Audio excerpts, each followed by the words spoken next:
ఇంకో గోపిక ఏం చేసిందంటే తెలుసా అండి, చాలా తెలివైన గోపిక అండి. ఈవిడ పైనన్నీ కూడా కుండలల్లో వెన్న దాచి దాన్ని ఉట్టి పైన కట్టి, కేవలం ఉట్టి కట్టేదే బెల్స్ కట్టిందటండి, పెద్ద పెద్ద గంటలు కట్టిందటండి. వెంటనే కృష్ణుడు ఎప్పుడైతే చేయబెడతాడో అప్పుడు గంటలు మోగుతాయి. కృష్ణుడు మెల్లగా జాగ్రత్తగా ఎక్కాడట.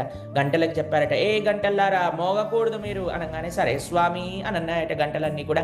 వెంటనే కృష్ణుడు లోపల, కృష్ణుడు ఎలా పెడతాడో తెలుసా అండి, వెన్న పాత్రలో చెయ్యి ఇక్కడ దాకా పెడతాడటండి. ఇక్కడ దాకా లోపలికి వెళ్ళి లోపల ఉండే గాఢాది గాఢమైన వెన్న, ఎందుకంటే మధ్యలో ఉండే వెన్న అన్నిటికంటే టేస్టీగా ఉంటుందటండి, అది తీసి మనలా కాదండి కృష్ణుడు, ఆయన తినేవాడు కాదట, అందరికీ పెట్టేవాడట.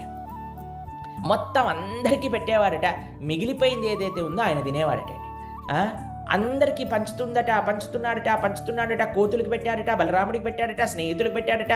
అందరికీ పెట్టేంత వరకు ఈ యొక్క బెల్స్ మాత్రం రింగ్ అవ్వకుండా అలానే ఉన్నాయటండి. లాస్ట్కి కృష్ణుడు అనుకున్నాడట, నేను తిందాము అని. ఇలా నోట్లో ఎప్పుడైతే వెన్న పెట్టాడో వెంటనే గల్ గల్ గల్ గల్ గల్ గల్ గల్ గల్ గల్ గల్ గల్ గల్ అన్ని అక్కడ ఉండే గంటలన్నీ మోగడం ప్రారంభం చేసేటండి. గోపిక వచ్చేసింది, పట్టేసుకుంది. ఒరేయ్, ఇప్పుడే చెప్పాను కదరా మోగకూడదని, ఇప్పటిదాకా బాగున్నారు, ఇప్పుడేమైందిరా అంటే, ఏం లేదు స్వామి, అలవాట్లో పొరపాటు అయిపోయింది, నువ్వు నైవేద్యం తింటుంటే మాకు మోగటం అలవాటు కదా, అందుకే మోగేశావు అన్నాడట. అక్కడ ఉండే గంటలన్నీ కూడా.